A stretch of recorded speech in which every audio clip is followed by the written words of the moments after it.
हुआ है।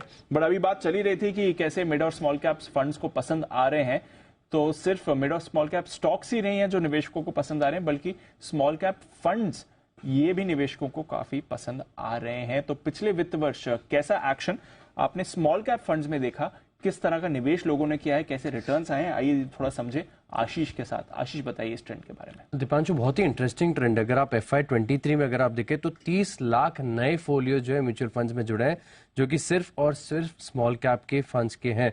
दरअसल अगर आप देखेंगे तो FY22 के मुकाबले 23 में आप देखें तो यहाँ पर जो SIP इनफ्लो है, यहाँ पर करीब 25% की बढ़त देखने को मिलेगी। 1.56 लाख करोड़ का आंकड़ा देखने को मिला था। लेकिन जो सबसे खास बात है जो मुझे नजर आ रही है इस रिपोर्ट में, वो है कि आप देखिए कि जिस प्रकार का अल्फा जनरेट किया है फंड मैनेजर्स ने, क्योंकि अगर आप निफ्टी के रिटर्न्स की बात की जाए तो निफ्टी ने FY23 में कोई रिटर्न नहीं दिया, करीब करीब आधे % की गिरावट देखने को मिली। वहीं अगर आप सिर्फ स्मॉल कैप 100 इंडेक्स को देखें तो यहाँ पर तो एक साल में करीब करीब उस वित्त वर्ष में 14% तक की गिरावट देखने को मिली थी। लेकिन फंड्स का प्रदर्शन आप देखिए, टाटा स्मॉल कैप फंड 14% का तगड़ा रिटर्न दिया है, HDFC स्मॉल कैप 11% की तेजी, फ्रैंकलिन इंडिया स्मॉल 10% का return, Nippon India small cap 8%, HSBC small cap 7%। यानी जिस प्रकार का अल्फा जनरेट किया है, इंडेक्स आधा % गिरा है। निफ्टी स्मॉल कैप जो बेंचमार्क है, यहाँ पर आपको तगड़ी गिरावट देखने को मिली। लेकिन इसके मुकाबले अगर आप देखें तो जो स्टॉक पिकिंग की है फंड मैनेजर ने, इसका एक फायदा देखने को मिला। इनफैक्ट हमने देखा भी कि काफी सारे छोटे मझोले स्टॉक ऐसे हैं जहां पर बड़ा प्रदर्शन देखने को मिला था। और अपार इंडस्ट्रीज को देखें, 286% के गेन्स यहां पर देखने को मिले थे FY23 में। किर्लोस्कर ऑयल करीब करीब 200%, Sterling Tools 200%, BLS international 200%, Mazagon Dock 177%, UCO Bank 105, Karur Vysya Bank 126। ऐसी बड़ी सी लिस्ट है जहां पर काफी स्टॉक ऐसे हैं जिनमें 100% से ज्यादा के रिटर्न्स देखने को मिले। तो सही स्टॉक पिकिंग के चलते आप देखें बेंचमार्क को बहुत ही अच्छी तरीके से बीट किया है फंड मैनेजर्स ने। बढ़िया अल्फा है सर। स्मॉल कैप मार्केट में एक्शन अच्छा रहा है। एक्चुअली स्मॉल कैप फंड में ये बड़ा फायदा है दीप की फंड मैनेजर्स को अपनी स्किल्स ज्यादा सही से बताने का मौका मिलता है। बिल्कुल। और दूसरा एक स्मॉल कैप स्टॉक्स ही ऐसे हैं जहां पर रिटेल इन्वेस्टर ज्यादा मार भी खाता है। हाँ।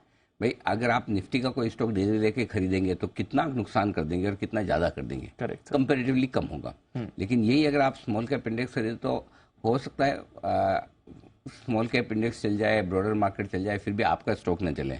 वहीं फंड मैनेजर्स को ये एज है थोड़ी सी कि वो कंपनियों पर पकड़ गहरी रखते हैं, कमाई को ज़्यादा अच्छे से भांप सकते हैं, मैनेजमेंट को ज़्यादा अच्छे से पहचानते हैं, तो एटलीस्ट उनके गलती करने के चांस कम हो जाते हैं। और गलती करने के चांस जहाँ कम हुआ वहीं स्मॉल कैप आपको पैसा देना शुरू कर देता है। तो आप खराब स्टॉक आपने साइड में कर दिया कि ये नहीं लेना है, और फिर उसके बाद अगर आपने अच्छे स्टॉक चुनना शुरू कर दिया, और यही वजह कि कभी भी स्मॉल कैप स्टॉक्स में फंड मैनेजर्स ज़्यादा बेहतर प्रदर्शन करेंगे। और अभी यही आशीष स्टोरी भी बता रहे हैं।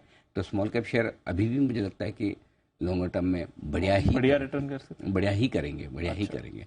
और ग्रेजुअली एक बार आपके दिग्गजों में तेजी होने के बाद जो तेजी आपको ब्रॉडर मार्केट में फैलती है, मिड कैप स्मॉल कैप शेयरों में आती है, जैसा कि 3 दिन से हो रहा है, आज भी है खराब मार्केट में, ये आगे रहेगा थोड़ा रुझान। और इस बार जिन कंपनियों के नतीजे स्मॉल कैप्स में थोड़े भी बढ़िया आएंगे, बाजार उसमें अच्छी तेजी करके दिखाएगा। क्योंकि थोड़े अंडर ओन्ड हैं या पुराने लेकर फंसे हुए लोग हैं जिनको नया नहीं लेना, तो अब जो फ्रेश खरीदारी होती है ना, वो अलग पर्सपेक्टिव और नए फंडामेंटल्स, नए रिजल्ट के लिहाज से होती है। और जो फंड खरीदता है वो एक क्वार्टर के लिए नहीं खरीदता, एक हफ्ते, एक महीने और एक क्वार्टर के लिए भी नहीं खरीदता, वो हो सकता है 1 साल के लिए भी ना खरीदे। 2 से 3 साल के व्यू से जब नया इन्वेस्टर आता है किसी स्मॉल कैप शेयर में, तो वो थोड़ा लॉन्गर विजन लेकर आता है। इस वजह से मेरे ख्याल से आगे भी परफॉर्मेंस बेहतर रहनी चाहिए। और स्मॉल कैप स्टॉक्स पकड़ने के तो माहिर हमारे जैन साहब हैं। जैन साहब से आया कल वाला जैन साहब का देखा है आपने? कौन सा? MMP। हाँ, कौन सा material powder, Maharashtra material powder. Jain साहब ये था। हाँ। क्या गजब कमाल करता दिख रहा है स्टॉक, 10% ऊपर आज से, कल भी भागा है। आपको भी कमाल याद रहता, कहां से क्या रिलेट करके आप MMP तक पहुंच गए। बिल्कुल सही है अनिल जी। कल भी ये 10% सर्किट पे था और बहुत अच्छे वॉल्यूम से, और आज भी ऑलमोस्ट 10% के सर्किट पे है, बस किसिंग डिस्टेंस पे है। सर्किट लगता है फिर खुल जाता है, अभी बोलते बोलते फिर लग गया। तो देखिए जो आपने बहुत सही बोला अनिल जी, एक तो स्मॉल कैप मिड कैप में जो फंड्स है उनका एज रहता है, वो लोग की स्टडी बहुत अच्छी रहती है, वो लोग कॉन कॉल्स अटेंड करते हैं, वो लोग आपके प्रोमोटर से अच्छे से मिलते हैं, पूरे प्लान्स को समझते हैं, और एंट्री एग्जिट। और फिर एक और चीज, जो अगर आप ऐसे इंडिविजुअली स्मॉल कैप को अगर आप प्लेज करते हैं मार्जिन के लिए, तो वहां पे आपको मार्जिन कम मिलती है। और वही अगर आप स्मॉल कैप फंड को मार्जिन के लिए प्लेज करते हैं तो वहां पे 90% तक का भी, यानी कि 10% के हेयर कट में भी आपको वो बेनिफिट मिल जाता है। तो आपको स्मॉल कैप इंडेक्स का रिटर्न भी मिल गया, सेफ्टी भी मिल गया और आपको वो हेयर कट बेनिफिट भी मिल जाता है। और ऐसे अगर हम देखते हैं तो कई बार वो 75% 70% मिलता मार्जिन। और अब चूंकि 50-50% वाला जो हुआ है उसके बाद ये सब चीजें भी बहुत अहमियत रखती है। But yes, small cap mid cap में मुझे लगता है कि बहुत दिनों का अंडर परफॉर्मेंस हो गया। स्मॉल कैप में ये परफॉर्म करेंगे, डाउनसाइड रिस्क कम है। इस बार भी 8,900 9,000 के लेवल्स पे सपोर्ट लेके अच्छा खासा बढ़ा है। एंड मुझे लगता है कि small cap mid cap ideas हम देते ही हैं, जैन साहब के जेम्स, एसपीएल मिड कैप और हमारे सारे बड़े बड़े पैनलिस्ट को पैनलिस्ट सब देते ही हैं।